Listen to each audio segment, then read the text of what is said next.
All right. So welcome everyone to the Thyroid Hotline.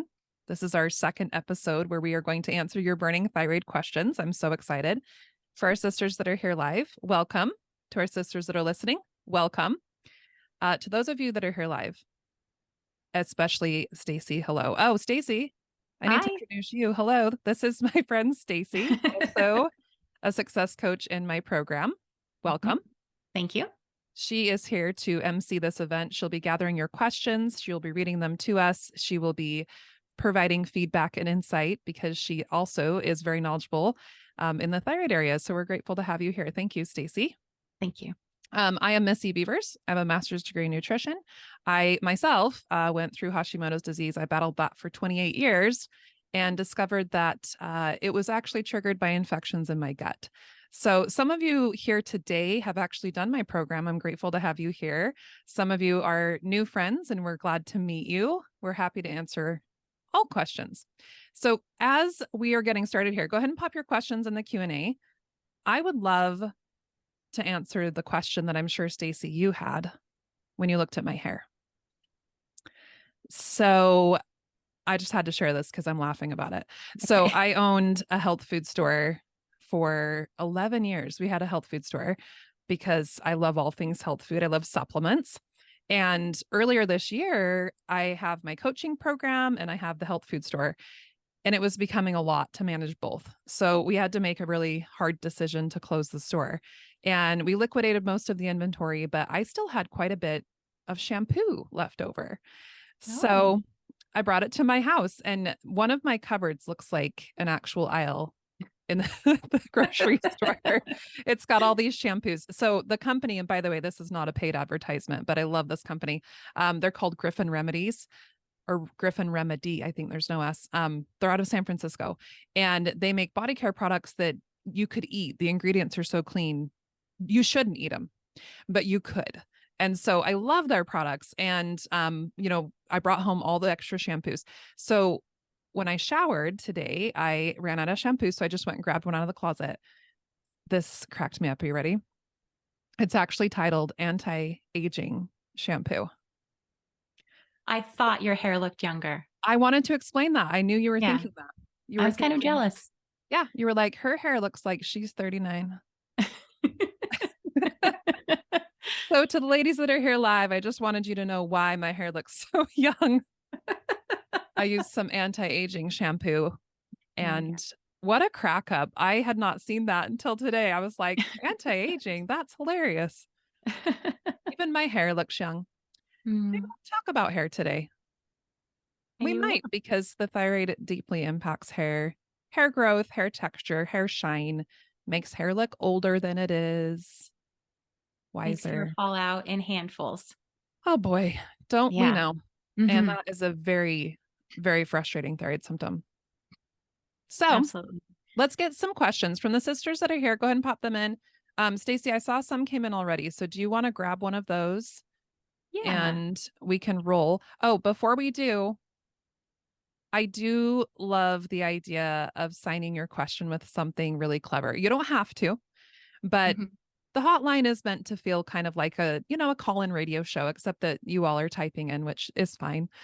So if you want to sign it with something like, sassy on Synthroid or, tired on the couch, you can sign it with something fun, or it can be anonymous. We do want to protect privacy. So you can sign a name or not sign a name, but we love the fun little things. So Stacy, what do you got? I know we've got a question already. Okay. Hating levothyroxine in Cincinnati. Switching back to Synthoid for the third time. How do we know what medication suits us best? Love it. This Hmm. is huge. Yeah. Both Stacy and I have our own history with thyroid medication. How long have you been on meds, Stacy? 21 years now. Yeah. And Yeah. my history was 28 years. Hmm. And I'm pretty sure between the two of us, we've tried every med on the market, right? Yeah, just recently, in fact, Should for we me. name them? This will be fun. It'll be Okay. like Boggle. I'll name one Okay. and you tell me if you've done it or not. Okay. Levothyroxine, Yes. Synthroid, Yes. Tyrosint. No. Me either. It's kind of a newer one. I never did that Hmm. one. Armor, Yes. Armor Thyroid is what I'm saying. Mhm. By the way, ladies that are here with us, you guys can chime into the Q&A and let us know as well. NP Thyroid. Yes. I liked that one. And then things got weird. No, I didn't care for NP. It didn't this last year I've heard a lot of issues from different women. It wasn't quite something not quite right with NP. Yeah, I used it probably, oh man, it would have been over 8 years ago, but it was fine Mhm. then. But Yeah. yeah, recently, and for those listening, this is an important thing to talk about. We've been noticing with our clients that are taking NP that their levels are not stable. And so their TSH is jumping, their T4 and T3 are dumping. There have previously been lawsuits and suspicions. I'm not going to blame anyone because this happens with all meds. Mhm. But there's been suspicions that perhaps the dose that's on the label does not match what's in the actual pill, meaning that you're getting a lower dose. Like it might say 60 milligrams, but you're only getting 15. Mhm. We've seen that with our clients. So NP currently is not our favorite because of that, just because it's not reliable. Mhm. Nature Throid, did you ever take that? I have not taken Nature Throid. I loved Nature Throid. Like that was it for me. And it got pulled from the market, I don't even Mm. know, a couple years ago. And That now was was that a T3 medication? Yeah, it was a T4, T3, which let's Okay. hop into that in just a second. Yeah. It was a sister to Armor and Okay. it had different fillers, but for me, that was the one. I Uh, loved it. And in fact, that was the last medication I ever took because I was able to wean from that one. mhm. What else are we missing? Let's see. Um, did we miss any that are the common ones? I think we, No, we got most of the common ones. oh, we didn't get T3 only, Cytomel. Did you do that? Oh, I love me some Cytomel. Yes. Mhm. That That's was good stuff. that was a game changer for me in my early 40s. Me too as well. When Yeah. I was doing Armor and liothyronine, which is the generic Cytomel. Yes. Mhm. Um, that is T3 hormones for the ladies listening. And yeah, for me, it was like total game changer, but it was short lived. Like, did you experience this? Yes. For the first time in about, I don't know, 15 years when I started on a lower, about 20 of the liothyronine, the generic. Yeah, Um, yeah, I didn't need naps for the first time in so long. But eventually, 6 months later, I started wearing off again. So same. yeah. Yep, Mhm. And same. we actually have a question coming in. Can you talk about the difference between generic brand and name brand thyroid meds? Absolutely. All right. Yeah. So we will add that in as we actually get to the question. Okay. we're, we're just playing thyroid boggle. Did Yeah. you take that? Yes, I did. So we hit the main players of medications right now. And for the women that are with us, if you're taking any of those, you can pop in the comments. We'd love to hear.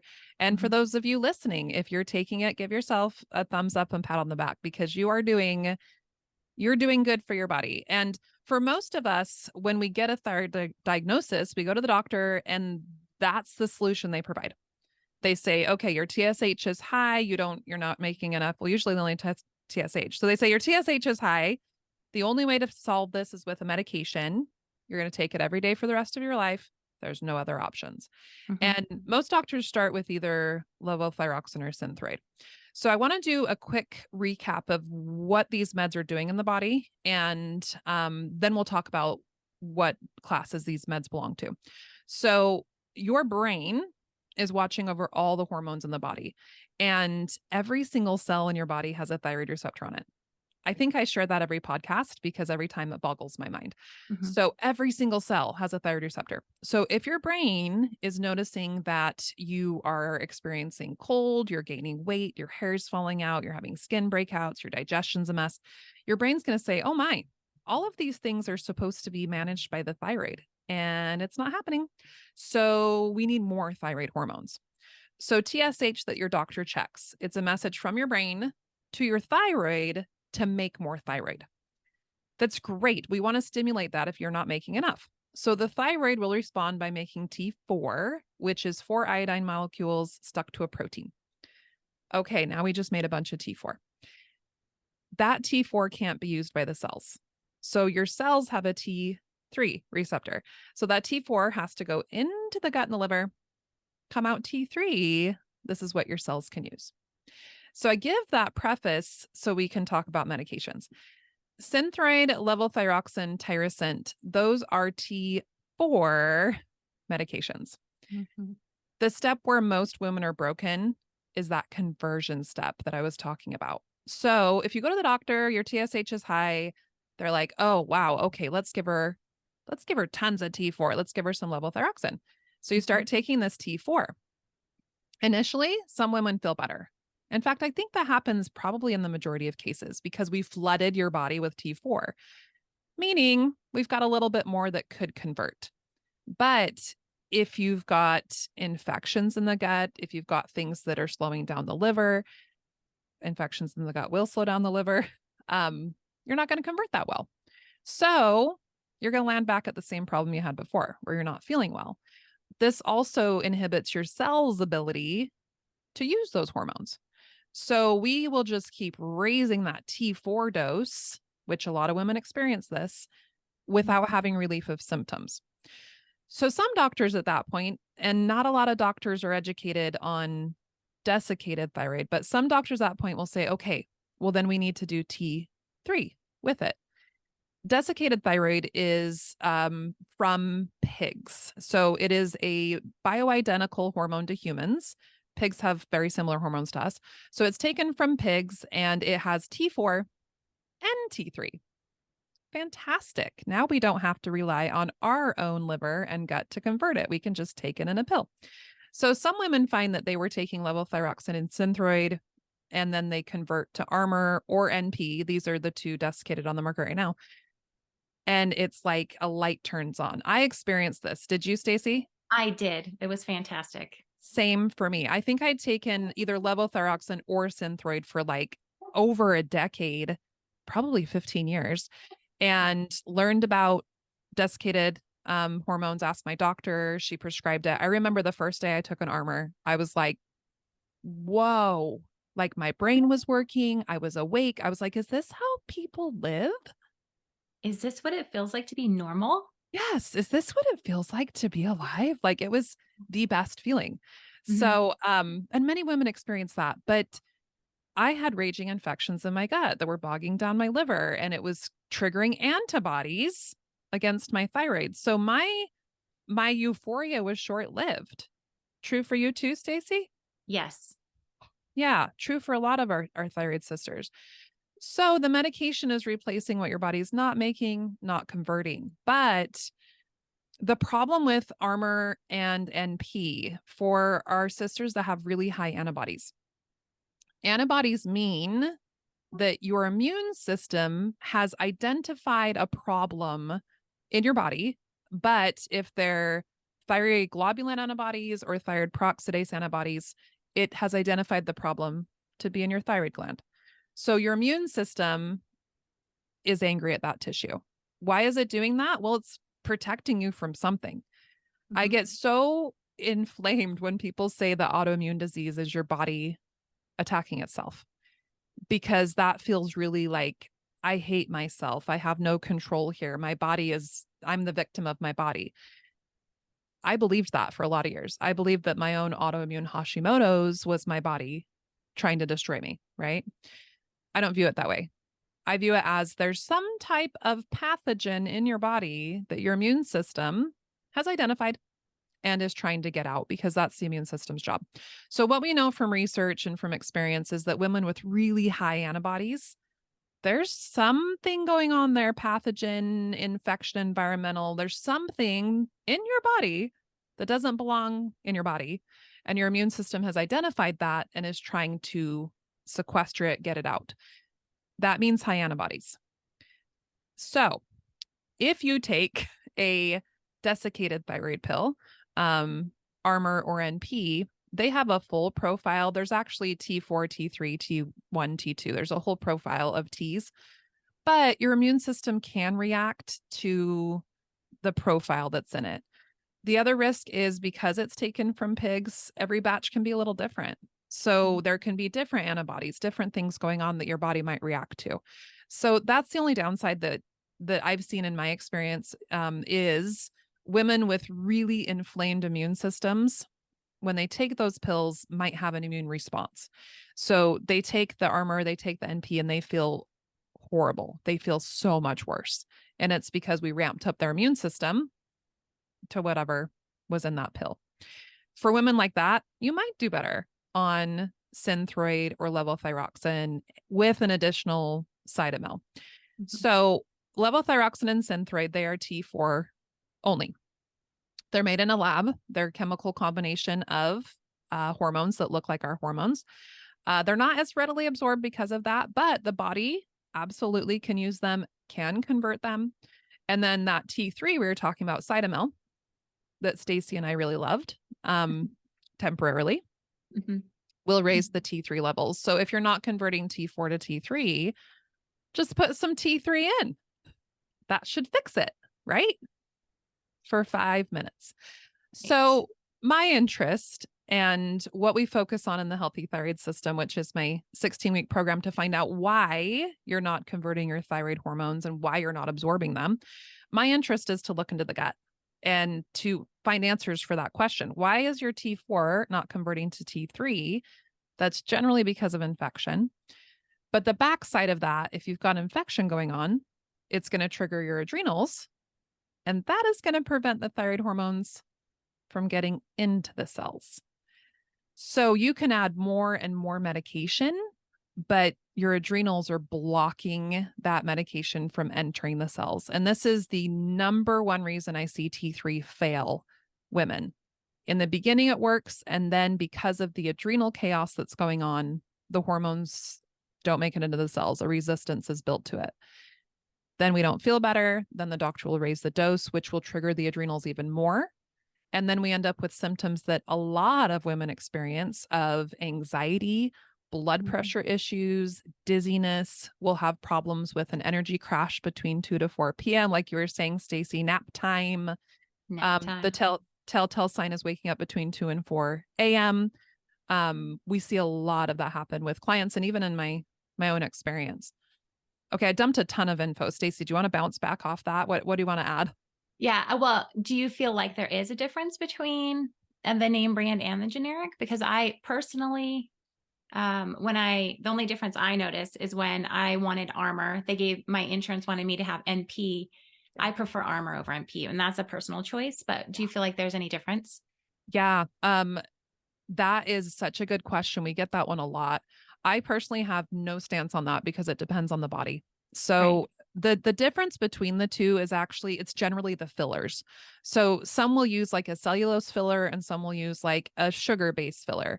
So some even, there have been, speculations and lawsuits in the past about there being traces of gluten in some medications, which we know gluten can trigger antibodies in a thyroid gut. So there's been criticism and speculation of some different brands having gluten derivatives. So to answer that question, it's individual. And I always recommend that women advocate for themselves. So if you were taking, let's say, levothyroxine, your pharmacy makes you take Synthroid, you feel horrible, ask to be switched back. I used to spend a lot of time trying to figure out the rhyme and reason in that, even in my own body, and trying to pinpoint specifically what ingredient it might be. And it's individual. It's so individual. But yeah, I've heard that from a lot of sisters, like, one specific brand works for them and they just know that. Stick with it. Trust yourself. And I definitely think it's great to educate yourself on medications and try different medications if one isn't working. I know personally, I started out on Armor at 25 years old. And when I was sent to see the endocrinologist in our state, he shamed me into getting off of Armor because he said, "Are you a pig?" And Yeah. what? No. Well, it's desiccated pig hormone. So do you think you need to have that in your body? And being 25 years old and, I didn't know how to stand up for myself and I wasn't educated in the different medications. I felt great on Armor and he switched me to Synthroid, and no, I did not feel good on it, but I stayed on it because that's what I was told. Yeah. So it's okay to ask your doctor questions. They're actually there to help you. And I've read the average thyroid patient, it takes about 6 doctors to find one that is really in it to help you. Yeah. really in it to say, okay, what are your symptoms? Let's work on these symptoms. Yeah. And if we need to change things, we can. So if one doctor is not helping, you can try more doctors, different doctors until you feel comfortable with someone who genuinely wants to help you. I love that. Thank you. And for some of us, proximity is an issue. I live in a small town, and so the choices of doctors are three. Like it's limited by distance, and that's true for some Mhm, women. But what's been really encouraging to me over the last really like 5 years, really since COVID, with telemedicine taking over, mhm. you can find a thyroid doctor online now. So if you're unhappy with who you have in your proximal location, there's great telehealth doctors online. You can just Google, telemed doctors. Um, yeah, that are options for you to get medication to be heard and seen in ways that feel good to you. Thanks for that, Stacey. I really love that. That's such a Yeah. good point. Um, I wanted to go back to, did we answer that question in full about the levothyroxine? Yes. Okay, I was having another thought about it. And when you were talking about armor, it must have been so important. It might it might come back. But Okay. anyway, two sisters that are taking medications, we don't demonize medication. Not at all. Not at all. I work in the natural health space. I work in functional medicine, holistic healthcare. This is something that I differ from my colleagues quite a bit with, because it seems like it's either you're in the Western medicine medication only approach, or you demonize it. If people take meds, they're weak. They are not willing to work hard. They're a lot of things I've heard and a lot of assumptions are made. And I don't feel that way at all. I personally use medication as a tool while I was working on my gut and my liver and my body and infections. Medication is needed, medication is necessary and helpful.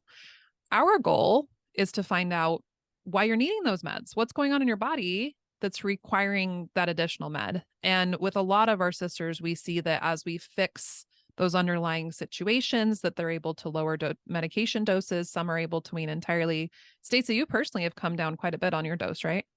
I have. Yeah. My Hashimoto's has actually gone into remission. Mm-hmm. And, the plan with my doctor is to start lowering my dose, but we have some hurdles we have to jump through first. So, Yep. it's just a matter of, and I need to wrap my mind around that after being on medication for over 20 years. It can be scary. So, It's so scary. It is so scary. When I was healing my gut, it happened really, really quickly that my dose became hyper. So anyone who's had a thyroid dose that's too high, or any woman that has Graves and has dealt with too many thyroid meds, it's not comfortable. Both no. ends of the spectrum, hypo or hyper, they are both miserable. But I was working on healing my gut infections, and within like truly it was in like a week or two, because my dose was so high. I was telling you this the other day, Stacey. I was Right. 275 micrograms. I think I was on level at that time. And that's what I weighed. And my doctor was like, your dose matches your weight. We've got to fix this. And I was so defeated because he wasn't helping me do that. He wasn't providing tools or direction. He was just saying, eat less and exercise more, which I was doing. I was starving to death on the treadmill. Anyway, I was at a super high dose. So somewhere in that though, I had switched to Armor, because then I started working on my gut, and really almost immediately I became really hyperthyroid, where I was like just buzzing all the time and my heart's and it was such a joke, because the joke about that time with my husband was I would be like, take the garbage out. Why didn't you take the garbage out? Like it was like everything had to be right now. And I just was like totally just wired up. And so I started reducing that dose, and it was scary. It was scary because I felt okay. So I'd reduce it a little bit more and I'd be like, oh, I actually feel better.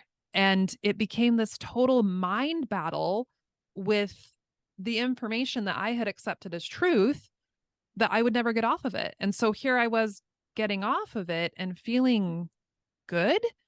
And it felt wrong. It felt scary. It felt like something was going to break. Right, Right. and that's how I feel. I'm Yeah. terrified. I'm terrified, honestly. So it's just Yes. something I have to work on with mindset. I have to get to a place where I can feel, you know what, this is okay. I'm ready to try this. Absolutely. And I think for me there was just a bit of disbelief with it too. Like, could this really be like you're Hmm. fixing your gut and this is really working because you were told that nothing would fix it. So is this a fluke? And like you said, mindset education and tools are such a big part of our program Hmm. because we go through this. All of us go through this as humans, but specifically as thyroid patients, there's a lot of mind molding that goes on in the doctor's office where we don't even know that we're being influenced in ways that are detrimental until we practice those beliefs ourselves and then we convince ourselves. So when I was getting towards the end of my wean, I remember this so distinctly. I was down to like 15 milligrams. So it was going to be my final wean. And I was talking with my naturopath and I was like, I can't quit you. It's like, I can't do it. If I quit this medication, I'm going to gain so much weight and my hair's going to fall out. That's what I told her. Hmm. And she was like, wow, okay. So you really believe that? Yes, I do. I believe that. Based on what evidence? The fact that 28 years ago, before I started taking it, that my hair fell out and I gained weight. Right. 28 years ago, Hmm. you had this situation happen and you have convinced yourself that the medication is what prevented that. She really helped me see, and it's so funny how our brains work. She helped me see that that went on for 28 years because I didn't do anything to change the story. But when Exactly. I actually started working in my gut and I actually did testing, found the infections, addressed the infections, that's when my thyroid started working. That's when I reduced the dose. And so she's like, you're still doing those things. You're still supplementing with those things. You're still eating this diet. You've still made these lifestyle changes. It's probably safe to go off the medication, right? Yeah. So I held on to that last 15 milligrams for way longer than I should have. What finally did it for me is that I was like my heart was like so crazy, even on that small dose that I was like, all right, we're Mhm. done. And I'll never forget, I took my last dose on Thanksgiving Day. And it's been, I think this Thanksgiving is going to be 5 years, the 5 year celebration. Yeah, it is. My son was 2. Um, I know. Thank you. I took my last pill. And what was so different than all of my other experiences with my thyroid meds is I expressed so much gratitude to that pill. And I stood in Thanksgiving for this amazing prescription that helped me function for 28 years. I got rid of all of the rage and the hate and the judgment of myself Mhm. for taking it. And I just looked at that bottle and I was like, thank you. I'm surprisingly emotional about talking about my med right now because I had been looking at it wrong the whole time. Mhm. And I remember that Thanksgiving was just so full. My heart was so full of gratitude for the healing my body had done, but the medication that got me there. Mhm. And what's fascinating is within the following month of that, I lost 10 pounds without the Wow. medication. And my eyebrows, which had been bald from the 1/3 over, which a lot of us struggle with, they didn't grow back in until I quit thyroid meds. Wow. Yeah. And so it was so good for me to have that experience to realize that the fears that we have, they're usually not valid. They're based on what someone else has told us. It's based on someone else's experience. And building the gratitude in that experience, it changes all of it. Yeah. And I just want to play off of that. We have another question, but the what our program is based on our experience. We've been there. Whereas you go to a doctor and she or he may have never experienced a Yeah. thyroid disorder. Never. And so they're looking in a book saying, take this, you'll never get off of it. Sorry, there's no hope, but your labs are fine and you look great, you're fine. Um, but here we are, you, myself, the other ladies at work in your company, and we've all been there and we've all been through, we're all in different stages of our thyroid healing. And we have so many women that come to us hating their medication, hating that they have it to take it. And then we work with them and they realize, you know what? If my body's working properly and this medication is helping to make to work properly, then I'm okay with that. And it comes with some acceptance of this is okay. Like I'm okay with this medication. It's serving a purpose now. I won't necessarily always need it, But just making peace with that is a huge weight off your shoulders. The stress of looking at that pill every morning and saying, I hate you, and popping that pill. And I mean, what does that do to your mind, your emotions, and so when we go through this program, it just flips everything over and says, do we really have to be so negative about something that's been helping us? Or can we appreciate that? Yeah, that reminded me, Stacey, of, and if you're willing to talk about it, I'd love it. When you were going through the program, I remember Mhm. the call that we had about exactly that, our thoughts about our medication and how they impact our hormones and impact the way we Yeah. digest the medication and they impact our gut. And I just Yeah. remember you had such an aha with that. Do you remember that? Will you I share did. it? I do remember that. And the ironic thing was every morning I have my cup that says joy on the front and I take my thyroid pill and in anger and resentment. And, you know, you teaching me that it's okay to appreciate this pill. And how does your body going to work if you hate something? If you hate something you're putting into your body, is it really going to work for you? Yeah. Probably not as well as it could. So to flip my thinking going and appreciation and taking that in gratitude really made a huge difference in my life. Oh, and I love that story because you posted a picture of the joy cup. The joy cup. It Yep. was like, here's my joy cup that I drink my thyroid's meds with that I hate. So great. Yeah. Oh, thanks for being such a good teacher on that. That was really impactful to me when you shared that because I was like, those things are really, really important in our bodies and we don't realize it. We don't realize the Mhm. way that our thoughts turn into hormones that impact our gut health, the way they impact our Right. nervous system.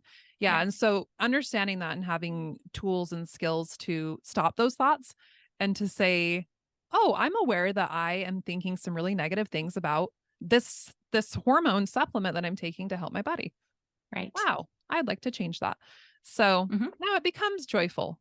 It does. Yeah. I've Yeah. experienced that a lot with my husband's health because he has leukemia and we've gone through, I mean, you name the treatment, he's done it, right? But Mhm. we express gratitude all the time for his chemotherapy. That has saved his life. I am so grateful for it. Some people hate it. Some Mhm. people talk about it like it's the worst thing in the world. Absolutely, it has side effects. But the joy I feel for that medication that saved his life, it's abundant. I'm so grateful.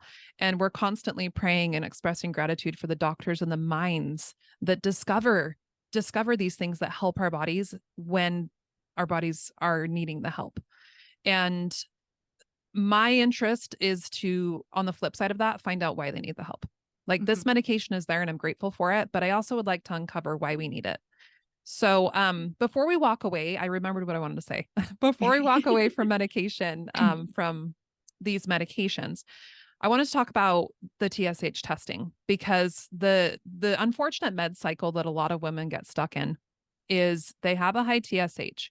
So that tells us that your brain is screaming at your thyroid to make hormones, meaning your cells don't have enough. So your brain's like, make more.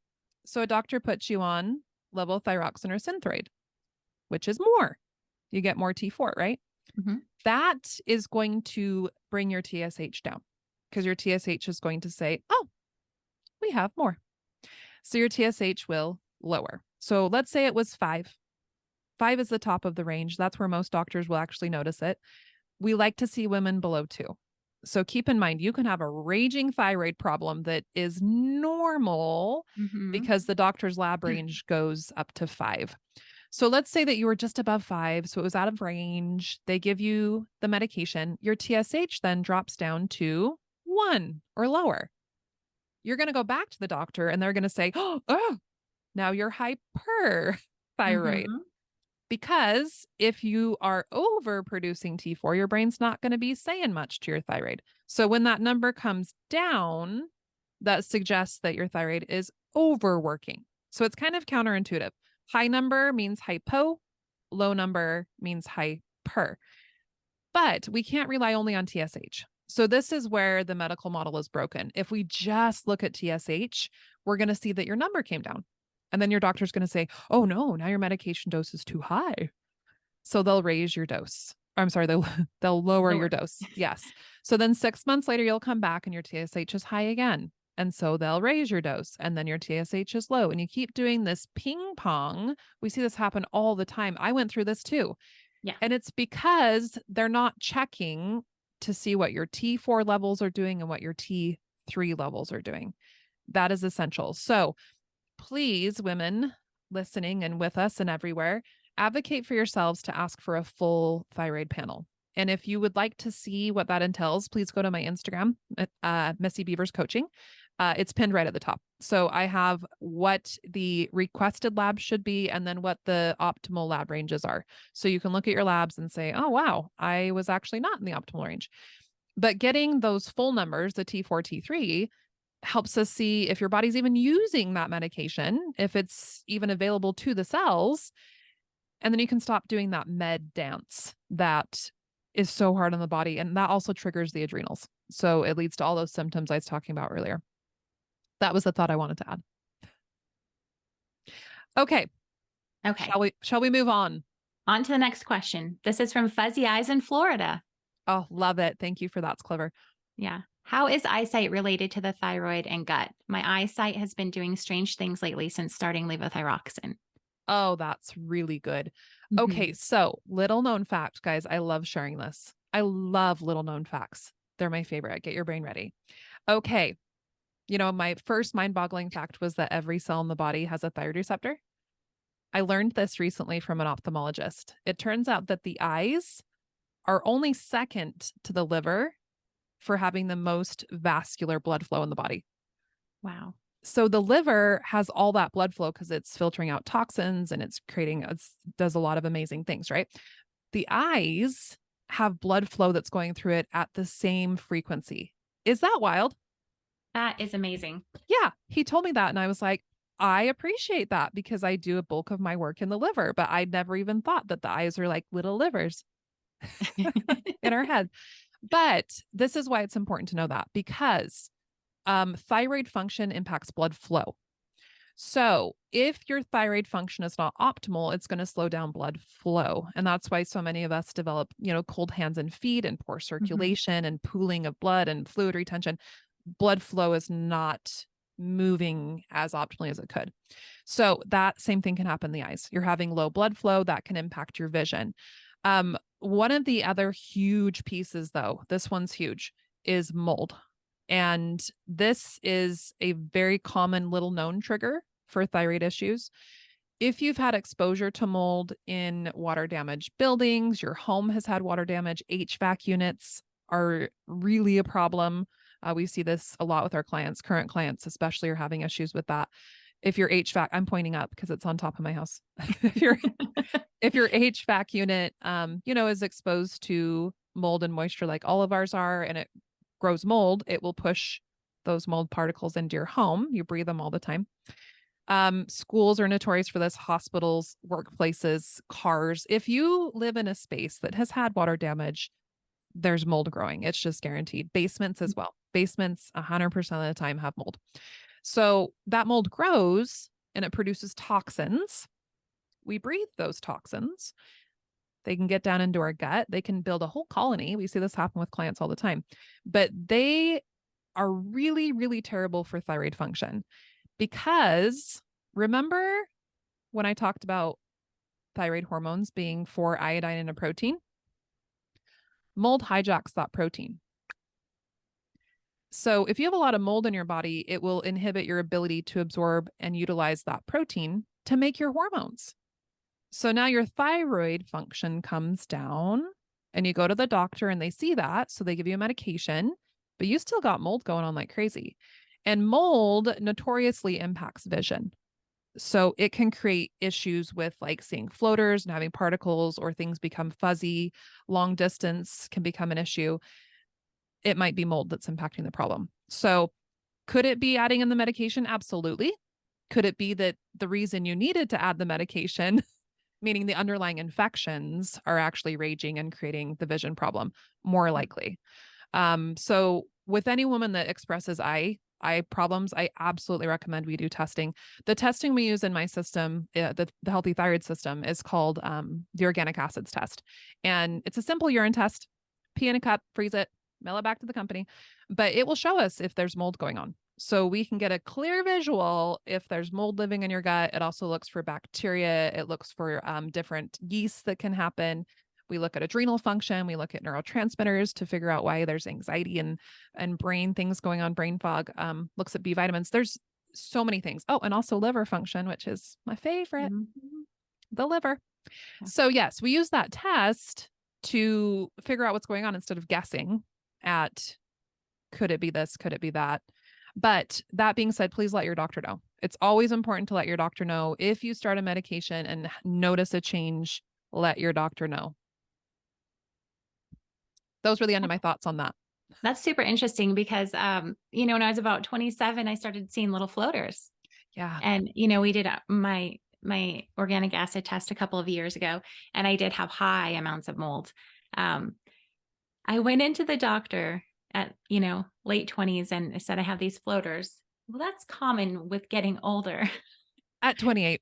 How many times do we hear women in our program have a symptom and a doctor says, well, that's common with age. And these women are in their 20s and 30s. Yeah. yeah, even 40s. I mean, you Yep. shouldn't That's young. expect to feel like, they're labeling you as someone who's 80, 90 years old. Yeah. This isn't, and so the eye thing, the eye piece, that totally makes sense now. It reminds me of when I went through IVF for my son because of my husband's cancer, but I was 32 and they put you in cohorts. So I was with women. I was actually the youngest one in my cohort. Most women were in their 40s or above. But I just remember they do little classes and stuff.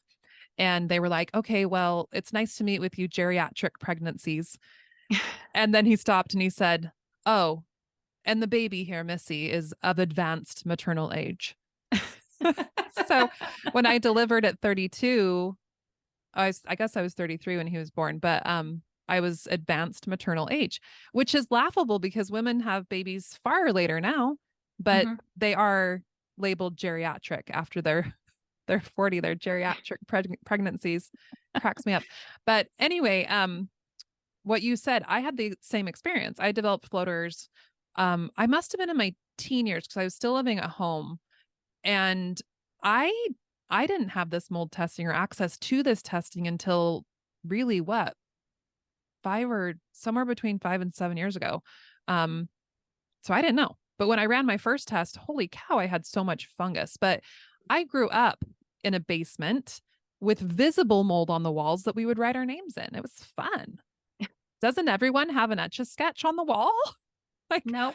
yeah, it would flood all the time. It was wet. We had a sump pump, like that was just normal for us. Now, Mhm. keep that in mind. My thyroid stopped working when I was 8. So, living in a toxic environment, why did it impact me and not my siblings? That always becomes the question, right? Why does Mhm. one person get impacted in the home and the others don't? And that has everything to do with genetics and food intake and a lot of other pieces of the puzzle. My siblings later had different responses. Different health things occur, but they weren't thyroid. But yes, we were all impacted by mold. Anyway, why I'm telling that story is because I developed these floaters. So I remember, and anyone that has a floater, it's a weird experience. It's like you're trying to wipe a hair off of your eye. You can Right. like, yeah, like you can see it and you're like You kind of blinking. want to catch it. And Yeah, Mhm. exactly. And then you're like blink. And then sometimes it will move. So then it's weird. And then you think you have an eyelash in your eye and you're not sure. And so, yeah, I remember going to the eye doctor and I was in high school and he was like, "Oh yeah, well you have floaters and everyone has them. They're just normal. They'll never go away and you'll probably get more." And I remember 18, I was like, "But I'm 18. Like I'm a teenager. You're telling me I'm going to get more." And I said to him, how do I stop them? Because I'm young." And he just was like, "You don't. There's nothing Yeah. we can do." And when I began my career in nutrition, I was very interested in this because it's one of my problems. And I learned that blood sugar is a key feature to that. So blood sugar Mhm. can be contributing to eye floaters as well. But the mold piece of it, even bigger. So the good news is after in my personal case, working on blood sugar, working on getting thyroid dosing right, getting mold out of my gut, I don't notice them hardly ever anymore. So I don't know if they've decreased or not. I have no idea because they're not part of my daily life. I'll notice them like for example, during the eclipse the Oh, other day, yeah. don't look directly at the sun. But if there's No. like a really bright light, I noticed one. And I Oh, okay. had, yeah, I had a moment of total gratitude where I was like, one, wow. Because there used to be so many all the time. It was like Mhm. spider webs, like just Yeah. trying to get them out of your eyeballs. I And would I like don't to, have any anymore. yeah, you don't either? No, Ah, they're just see, gone now. Yeah. it's not incredible. It's like Yeah. you fix the gut, you fix the eye. And the hope that I'm trying to relay here is that because the eye is so vascular, it also can heal. But it it requires finding out why your eye currently is receiving poor blood flow, poor blood supply, what's creating that. I would also like to disclaim I am not an eye doctor nor an ophthalmologist. Right. This is just what I know from my master's degree in nutrition. So please work with your doctors, work with your eye doctors, but always let them know. Yeah. Really key important stuff. Mhm. Okay, we only have a few minutes left. Do we have time for another? Um, Or okay. Well, should we wrap? I should we want to be wrap? respectful of time. This was supposed to be like what, half an hour, but let's do Oh, one okay. more. Let's Okay. do one more. Let's do one more. Okay. So exhausted in California. Why do I have no energy even though my doctor says my labs are fine? So this kind of Oh, goes along with earlier. love that. Exhausted in California. Thank you. Yeah, it goes along with everything we've been talking about. If you don't mind popping in the Q&A, exhausted in California, are you on thyroid meds? And when you say the labs are fine, are we talking about just TSH? Those are my big questions. So, most commonly, doctors pull the wrong lab, meaning they only check TSH. And like I was talking about earlier, the range on that for most labs, let me be clear, most labs, because different labs have different ranges, but most labs, it goes from 0.5 to 5. That's huge. So you can fall anywhere in that range and your doctor will say you are normal.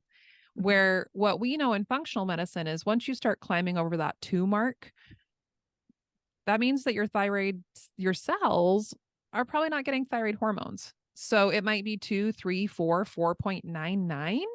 And your doctor will say, everything's normal. Mhm. And then you will wonder why you feel that way. So I highly recommend asking for the full thyroid panel that has the free T4, free T3. That shows us what your thyroid's making, what's converting, check on antibodies. I really love just doing a complete blood count because that gives us clues about what your immune system's doing. If you add on a metabolic panel, we can see what your adrenals and liver are doing. All of those, by the way, might come back, and I'm using air quotes, normal Mhm. because their ranges again are massive. I had a client recently that all of her labs were normal. Everything was perfect for the lab range. When we dug down into it and got looking, we could see there was adrenal chaos going on. She was low in B vitamins. There was suggestions of mold and parasites. We can find all of this stuff from a simple blood test that any doctor would say that's normal because it Mhm. is. It's in their normal range. But normal does not mean optimal. So that's where we need to use our sleuthy, non-floater eyes to look and see what's going on. Right. Thanks for that question. That was awesome. Thank you. Okay, guys, this was a really good conversation. I hope it was helpful. Thank you to everyone that attended live. Thank you to everyone that's listening. We appreciate you coming, sharing your experience, asking your questions because Mhm. we've been there. Yes. And I share this every time. I can't stand the thought of another woman being stuck where I was for 28 years, not when there are solutions and there are options. We want you to have that agency to be able to make your choices because so many of us are told there is no choice. And that's unacceptable. There's choices. Great. There are. All right. So if you want help making choices, you can come join us in the Healthy Thyroid System. You can do that by going to www.thyroidbymissy.com. There's a short video there that explains more of what I just talked about, the way that the gut impacts the thyroid. And then you'll be invited below that video to book a call with my team. And that's where you can talk about your experience and we can recommend the testing and the system to get you where you want to be in the shortest amount of time without wasting years on guessing at what supplement or diet to try next, right, Stacey? Correct. No more guessing. No So more great. guessing. All right. Thank you, ladies. It was a joy. We'll see you on the next one. Thank you.